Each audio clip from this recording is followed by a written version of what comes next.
ជម្រាបសួរបងប្អូនទាំងអស់គ្នានឹងថ្ងៃជួបខ្ញុំនៅវីដេអូទី2ដែលវីដេអូនេះខ្ញុំនឹងធ្វើការបកស្រាយទាក់ទងទៅនឹងបងប្អូនមួយចំនួនសួរខ្ញុំថាតើខ្ញុំគួរធ្វើវីដេអូបែបណាដើម្បីឲ្យមានគេចូលមើលច្រើន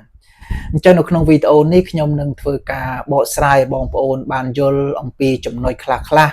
ដែលគាត់ទើបនឹងចាប់ផ្ដើមធ្វើវីដេអូអញ្ចឹងពេលណាដែលបងប្អូនចាប់ផ្ដើមធ្វើវីដេអូដូចខ្ញុំបានធ្វើវីដេអូទី1អញ្ចឹង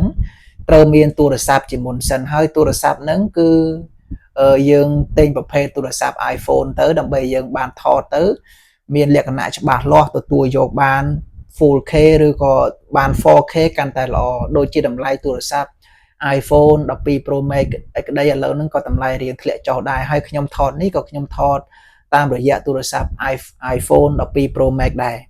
អញ្ចឹងតើតោងទៅនឹងបងប្អូនដែលគាត់ដៃថ្មីដែលគាត់មិនដឹងថាខ្ញុំធ្វើវីដេអូឬក៏ content អំពីអ្វីអញ្ចឹងនៅក្នុងវីដេអូឬក៏ content នឹងមានច្រើនណាស់ content មានច្រើនមែនទែនដែលយើងអាចធ្វើបានដូចខ្ញុំបានបញ្ជាក់វីដេអូទី1អញ្ចឹងសួរថាតើបងប្អូនចេះអ្វីពិតប្រាកដជំនាញអ្វីពិតប្រាកដដូចខ្ញុំបានបញ្ជាក់ថាឧទាហរណ៍ថាជំនាញទាក់ទងទៅនឹងការថតប្លុកដំណើរកំសាន្តឬក៏បែប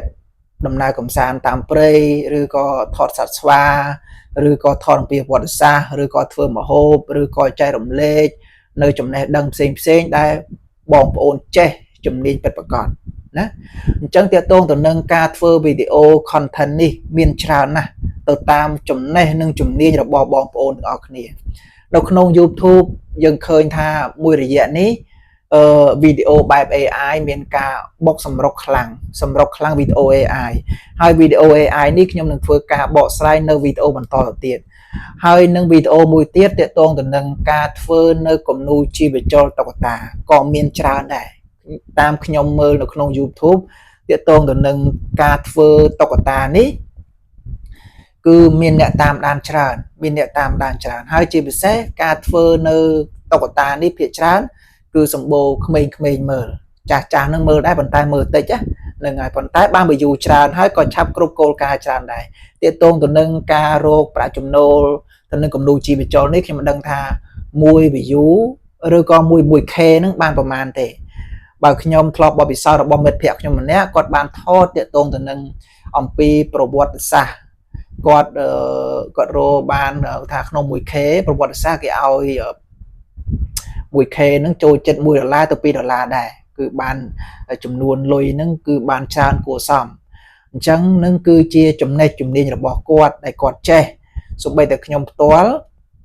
ខ្ញុំធ្វើដូចគាត់អត់បានទេព្រោះគាត់បកកែវោហានិយាយទាក់ទងទៅនឹងប្រវត្តិសាស្ត្រនៅតាមតំបន់នៃប្រាសាទបុរាណជាដើមអញ្ចឹងទៅហើយបងប្អូនខ្លះហ្នឹងក៏គាត់ថាបងអើយខ្ញុំមិនដឹងធ្វើវីដេអូឲ្យពិតប្រាកដទេនឹងហើយអញ្ចឹងបើមិនដឹងថាធ្វើអ្វីឲ្យពិតប្រាកដឬក៏វីដេអូណាមួយមិនពិតប្រាកដបងអាច search មើលនៅក្នុង YouTube ទៅទាក់ទងទៅនឹង content ជាច្រើននៅក្នុងហ្នឹងហើយវីដេអូអស់ទាំងហ្នឹងហើយដែលបងប្អូនទាំងអស់គ្នាឬក៏បងប្អូនដៃថ្មីទាំងអស់គ្នាហ្នឹងយកមកពិចារណាថាតើខ្ញុំគួរចាប់ដើមធ្វើវីដេអូអ្វីឲ្យពិតប្រាកដពេលណាដែលបងប្អូនរកកន្លឹះផ្លូវដើរចេញហើយចំណេះដែលយើងចេះឧទាហរណ៍ថាខ្ញុំចេះជំនាញខាងសរសេរកូដ programming ណា programming ឬក៏ចេះសរសេរកូដទាក់ទងទៅនឹង website អញ្ចឹងយើងអាចធ្វើការចែករំលែកនៅវីដេអូបងប្អូនពីចំណុចចាប់ផ្ដើមទាក់ទងទៅនឹងការបង្កើត website នឹងយ៉ាងម៉េចរហូតដល់ចំណុចចាប់ផ្ដើមនឹងយ៉ាងម៉េចអញ្ចឹងយើងបង្រៀនទាក់ទងទៅនឹងការសរសេរកូដ website អញ្ចឹងទៅដើម្បីចែករំលែកព្រោះយើងដឹងថា YouTube ចូលចិត្តទាក់ទងទៅនឹងការចែករំលែកនៅបទពិសោធន៍ឬក៏ចែករំលែកនៅចំណេះដឹងល្អ YouTube អត់ចូលចិត្តរឿងជេរគ្នាឬក៏ប្រើពាក្យអសុរោះទៅលើគ្នាទៅវិញទៅមកទេហើយ YouTube អត់ចូលចិត្តវីដេអូបែបហៅថាសម្រាប់សត្វឬក៏វីដេអូទៅកសត្វមានឈាមឯង YouTube អត់ចូលចិត្តទេពេលណាដែលយើងធ្វើវីដេអូអស់ទាំងនឹង YouTube នឹងធ្វើការលុប account ឬក៏ remove account របស់យើងចោលតែម្ដងអញ្ចឹងសូម្បីតែវីដេអូមួយចំនួន មានបងម្នាក់ហ្នឹងគាត់ review ទាក់ទងទៅនឹងព័ត៌មានយើងពីគ្រោះថ្នាក់ចរាចរណ៍ជាដើមទៅវីដេអូគ្រោះថ្នាក់ចរាចរណ៍ចង់និយាយថាពេលណាដែលយើងថតអំពីទស្សនវិជ្ជាមនុស្សស្លាប់អញ្ចឹងយើងត្រូវមានអ្វីបិទបាំងផងបិទបាំងពេលណាយើងថតបើកចំហមានឈាមអីនៅលើផ្លូវអញ្ចឹងទៅយើងមិនបានយកនៅរូបភាពឬក៏បិទមិនឲ្យឃើញណាអញ្ចឹង YouTube ក៏មិនអនុញ្ញាតដែរហើយ YouTube ក៏មិនអនុញ្ញាតឲ្យយើងធ្វើវីដេអូបែបជេរគ្នាទៅវិញទៅមកដែរឬក៏ថ្មេះតេះដៀលប្រើពាក្យអសុរោះឬក៏ដាក់ thumbnail បែបហៅថាបែប CC ឬក៏វីដេអូមួយចំនួនទាក់ទងទៅនឹងនិយាយរឿងអាភិអីជាដើមអញ្ចឹងទៅក៏ YouTube មិនអនុញ្ញាតឲ្យយើងធ្វើដែរនេះគ្រាន់តែជាចំណុចមួយដែលខ្ញុំចង់បង្ហាញឲ្យបងប្អូនទាំងអស់គ្នាបានស្វែងយល់អំពីវីដេអូខ្លះៗទេក្នុងឆ្នាំ2026 YouTube ក៏មានការអាប់ដេតជាច្រើននៅក្នុង policy សូម្បីតែខ្ញុំផ្ទាល់ channel របស់ខ្ញុំមួយហ្នឹងពីដើមខ្ញុំរកប្រាក់ចំណូលបានខ្ញុំនិយាយអំពីវិស័យទេសចរហើយខ្ញុំក៏យកសម្លេងគេយកមកដាក់ណាប៉ុន្តែគឺបានប្រាក់ចំណូលតែ2ខែដំបូងទេរហូតដល់2ខែឬក៏1ខែក្រោយទៀតគឺ YouTube អត់រុញវីដេអូរបស់ខ្ញុំទៅទេគឺផុសបាន5 view 10 view ទេអញ្ចឹង5 view 10 view ទទួលបានប្រាក់នោះវាតិចណាបើយើងចាប់ពី 1k ទៅ 5 6k 10k 20k 30k ទៅគឺមានអ្នកតាមដានច្រើនព្រោះ YouTube ដឹងថាវីដេអូដែលបងប្អូនធ្វើហ្នឹងសួរថាវីដេអូរបស់យើងហ្នឹងពិតប្រាកដឬក៏វីដេអូដែលយើងកំពុងតែផុសនៅក្នុង account របស់យើងហ្នឹងតើវីដេអូហ្នឹងជាលក្ខណៈវីដេអូ original ឬក៏វីដេអូដែលយើងទៅលួចគេណាពេលខ្លះមានបងប្អូនខ្លះគាត់ចាប់ដើមភ្លាមគាត់ដើរផ្លូវកាត់គាត់ធ្វើវីដេអូបែបផ្លូវកាត់គាត់យកវីដេអូគេយកមកកាត់តបំលែងរូបភាពឬក៏ហៅថាធ្វើយ៉ាងណាដើម្បីឲ្យម្ចាស់ដើមគេហ្នឹងកុំឲ្យចាប់ចំណុចនៅកំហុសរបស់គេបានប៉ុន្តែប្រព័ន្ធ system របស់ YouTube ខ្ញុំសរសើរខ្លាំងណាបងប្អូនខ្លាំងពេលណាដែលយើងកំពុងតែធ្វើមិនទាន់គ្រប់គោលការណ៍វាមិនទាន់មានហានិភ័យទេមិនទាន់មានហានិភ័យទេអញ្ចឹងយើងយកវីដេអូគេដែលផុសល្បីយើងយកមកផុសចំណុចទី1ដែលហានិភ័យពេលណាដែលយើងកំពុងតែធ្វើហ្នឹងម្ចាស់ដើមរបស់គេអាចដឹងអំពីវីដេអូរបស់គេកំពុងតែថតអញ្ចឹងយើងយកមកកាត់ឬក៏កែប្រែយ៉ាងណាក៏ដោយក៏ម្ចាស់ដើមគេនឹងគេអាចដឹងអំពីវីដេអូរបស់យើងដែរណា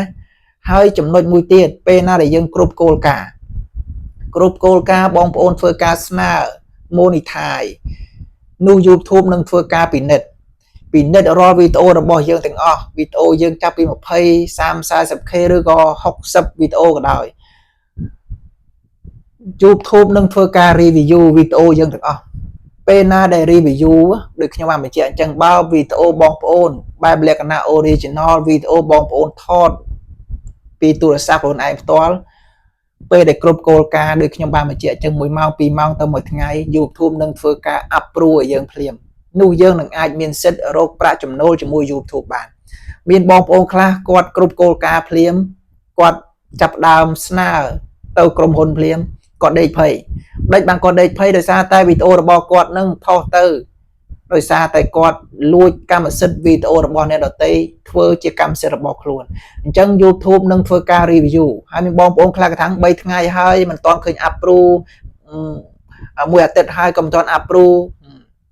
អានឹងដោយសារតែវីដេអូរបស់យើងមិនមែនជាវីដេអូរបស់ខ្លួនឯងពិតប្រាកដអញ្ចឹង YouTube នឹងធ្វើការពិនិត្យពេលដែលពិនិត្យរួចហើយ YouTube នឹងធ្វើការផ្ញើសារមួយចូលទៅកាន់ Gmail របស់យើង Gmail account របស់យើងសួរថាតើយើងទទួលបានជោគជ័យឬក៏មិនទទួលបានជោគជ័យពេលណាដែលវីដេអូរបស់យើងពិតប្រាកដគឺ let's go តែម្ដងគឺយើងមានសិទ្ធិដៃគូ YouTube partner ប៉ុន្តែបើបងប្អូនដែលគាត់យកវីដេអូរបស់គេមកដូចខ្ញុំបានថាអញ្ចឹងពេលស្នើសុំ50 ជោគជ័យឬមិនជោគជ័យប៉ុន្តែខ្ញុំអត់ចង់ឲ្យបងប្អូនទៅយកវីដេអូរបស់គេទេពេលណាដែលយើងយកវីដេអូគេយកមកកាត់តឬក៏ចម្លងដូចខ្ញុំបានបញ្ជាក់អញ្ចឹងពេលខ្លះមិនមែនយើងធ្វើមួយថ្ងៃឬក៏ធ្វើ2ថ្ងៃឬក៏មួយខែជោគជ័យទេវាអាស្រ័យទៅលើវីដេអូរបស់បងប្អូនវីដេអូបងប្អូនខ្លះគាត់ពូកែឧទាហរណ៍ថាគាត់ជំនាញខាងធ្វើគំនូរជីវចលពេលដែលគាត់ធ្វើគំនូរជីវចលទៅគាត់ដាក់តែ5វីដេអូទៅ10វីដេអូទេគាត់បាន 1k 10k ឬក៏ 5k ជាដើមអញ្ចឹងទៅអញ្ចឹង cứ video quạt chập đam tu à nè chập đam tu chẳng bên này quạt cột cột ca quạt nào tới cứ quạt ọt pay đây quạt ọt pay rồi quạt đăng thao video rồi bỏ quạt nâng chia video original hay có chia video rồi bỏ quạt này quạt ọt pay còn tai bong bồn class quạt nào mà khai rồi có mà tết bay bồn ngay và chụp chơi bên này cái nào sao với việc nhom bàn thà chẳng hà sập pe đại chụp chơi monetize hai nhom mình chạm đòn tiền á pe đại chụp chơi bao monetize hai có mình phải có tha account nó bao dương nữa thật thề này có sân bao dương chập đam bao monetize hai pe khai dương nơi tại lui video nó bỏ kê vô mình phơi tiền nè lui video bỏ kê thơ tiền YouTube chập đam review khăng chiêng pe đại bong ôm mình toàn group call cả pe na để dương group call cả bao monetize hai nè video để dương post cho từ nông channelឬក៏ account របស់យើងហ្នឹងវាចាប់ដើមរឹតបន្តឹងកាន់តែខ្លាំងហើយវាពិនិត្យវីដេអូរបស់យើងហ្នឹងកាន់តែខ្លាំងជាងមុនទៀតណាវីដេអូនីមួយៗយើងបាន post ទៅគឺពិនិត្យខ្លាំងជាងមុនទៀតពេលណាដែលយើង post ទៅវីដេអូខ្លះអាចជាប់ការព្រមានរបស់គេដែរដូចខ្ញុំបានបញ្ជាក់ថាលួចវីដេអូគេមកម្ចាស់ដើមគេឃើញគេអាចចូល report នៅក្នុង channel របស់យើងឬក្នុង account របស់យើងនោះ YouTube នឹងចាប់ដើមធ្វើការសងស័យហើយ YouTube នឹងធ្វើការផ្ញើសារទៅកាន់ Gmail របស់យើងថាតើវីដេអូរបស់យើងកំពុងតែធ្វើនឹងជាវីដេអូរបស់កម្មសិទ្ធិខ្លួនឯងឬក៏ជាវីដេអូរបស់អ្នកទៅលួចគេអញ្ចឹងយើងត្រូវមានជំនាញរបស់យើងមួយទៀតណាគឺត្រូវចេះតវ៉ាទៀតណាខ្ញុំធ្លាប់ជួបមានជនជាតិឥណ្ឌាម្នាក់ហ្នឹងខ្ញុំធ្វើវីដេអូបែបbackground screen ណាបែបលក្ខណៈពណ៌បៃតងណាហ្នឹងហើយខ្ញុំធ្វើភ្លាមទៅតាក់ទងនឹងផ្កាមានចលនាជាដើមចឹងទៅពេលខ្ញុំធ្វើទៅមានជនជាតិឥណ្ឌាម្នាក់ស្រី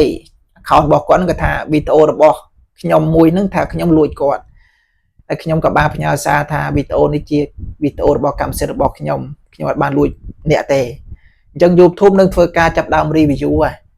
ថាតើវីដេអូរបស់យើងនឹងចេញពីណាមកបើគេឆែកមើល account របស់គេវីដេអូនឹងយើងយកពីគេមកមែនយើងខុសហើយអញ្ចឹងយើងអាច account របស់យើងក៏មានបញ្ហាខ្លះដែរប៉ុន្តែខ្ញុំចង់បញ្ជាក់ថាពេលណាដែលបងប្អូនគ្រប់គោលការណ៍ហើយរាល់ការផុសវីដេអូសូមឲ្យមានការប្រុងប្រយ័ត្នឲ្យបានខ្ពស់មែនតើប្រុងប្រយ័ត្នបានខ្ពស់ពេលណាដែលយើងធ្វើខុសគោលការណ៍ណាមួយ YouTube នឹងអាចធ្វើការបិទនៅ monetize វិញបានបិទ monetize វិញបាន account ខ្ញុំមួយខ្ញុំធ្វើខុសទាក់ទងទៅនឹងការដាក់ thumbnail របស់ខ្ញុំមានលក្ខណៈថាស៊ីជម្រៅខ្លាំងហើយមានភាពទាក់ទាញឲ្យអ្នកមើលនឹងចូលទៅមើលវីដេអូរបស់ខ្ញុំតែវីដេអូហ្នឹងវាលក្ខណៈថាមិនល្អឬក៏ខ្លាំងណាស់ណាទេគាត់ថាយើងដាក់ thumbnail ហ្នឹងបែបទាក់ទាញខ្លាំងអញ្ចឹង YouTube ក៏អាចព្រមានមកយើងបានដែរហើយគេនឹងធ្វើការផ្ញើសារថានៅក្នុង account របស់យើងហ្នឹងធ្វើខុសគោលការណ៍នៅវីដេអូណាមួយដែលវីដេអូរបស់យើងច្រើនចុងការច្រើនយើងគេថាមួយសប្តាហ៍ផុសពីរដល់ពេលយើងបងប្អូនថា YouTube ចាប់ដើមហៅថា check មើលវីដេអូរបស់យើងនឹង thumbnail របស់យើងទៅថាយើងធ្វើខុសបំពេញគេថាបំពេញហ្នឹងគឺលើសនៅដែនកំណត់ដូចថា thumbnail របស់យើងទៅសេអំពីបរិយាអំពីសត្វគោយើងបែរដាក់រូបសត្វកបីជាដើមចឹងទៅមានបងប្អូនខ្លះក៏គាត់មាន account ខ្លះហ្នឹងក៏ត្រូវYouTube នឹង remove វីដេអូចោលដែរ remove ចោលអត់ឲ្យផុសទៀតទេហើយធ្វើឲ្យវីដេអូមួយចំនួនតូចទៀតហ្នឹងក៏មានបញ្ហាខ្លះដែរទោះបីតែខ្ញុំផ្ទាល់ខ្ញុំជួបបញ្ហាអស់ទាំងនឹងហើយខ្ញុំធ្វើការចាប់ផ្ដើមលុបវីដេអូទាំងអស់ចោលហើយខ្ញុំនឹងធ្វើការរៀបចំថ្មីនៅវីដេអូបែប original ដោយនិយាយផ្ទាល់ខ្លួនឯងកុំព្យាយាមយកវីដេអូអ្នកដទៃនឹងមកធ្វើអីណាបងប្អូនណាអញ្ចឹងវីដេអូនេះខ្ញុំនឹងមានតែប៉ុណ្្នឹងទេដើម្បីចែករំលែកនៅគន្លឹះខ្លះបន្តទៅទៀតឲ្យបងប្អូនដៃថ្មីដែលគាត់ទើបតែនឹងចាប់ផ្ដើមរកនៅប្រាក់ចំណូលហើយការរកប្រាក់ចំណូលនេះកុំរំពឹងថាថ្ងៃណាបានថ្ងៃណាមិនបានសំខាន់ដូចខ្ញុំបានបញ្ជាក់អញ្ចឹងព្យាយាមធ្វើវីដេអូ original បានច្រើនពេលណាដែលធ្វើវីដេអូ original បានច្រើនហើយបងប្អូនមួយចំណុចទៀតត្រូវស្វែងយល់ ការបង្រៀនផ្សេងៗនៅក្នុង YouTube មានលោកគ្រូអ្នកគ្រូច្រើនណាស់ហើយបងដែលគាត់ជាអ្នកមានបទពិសោធន៍ក៏បរៀនច្រើនដែរទោះថាតើការស្នើ YouTube យ៉ាងម៉េចការភ្ជាប់អត្តសញ្ញាណប័ណ្ណការភ្ជាប់នៅ PIN code នឹងយ៉ាងម៉េចអីយ៉ាងម៉េចបងប្អូនអាច search មើលនៅក្នុង YouTube បានគឺគេបង្រៀននៅក្នុងទាំងអស់ទោះបីតែខ្ញុំផ្ទាល់ក៏ខ្ញុំធ្វើតាមលោកគ្រូអ្នកគ្រូឬក៏បងមុនដែរដែលគាត់ទាក់ទងនឹងការជាប់កងធនាគារឬក៏ការបង្រៀនផ្សេងយើងស្វែងយល់ហើយមួយចំណុចទៀតដូចខ្ញុំបង្រៀននេះក៏ខ្ញុំមានកន្លែងខ្លះក៏ខ្ញុំបញ្យល់មិនបានដល់កន្លែងខ្លះក៏ខ្ញុំមិនទាន់ចេះដល់ដែរប៉ុន្តែចង់ឲ្យបងប្អូនខ្លះ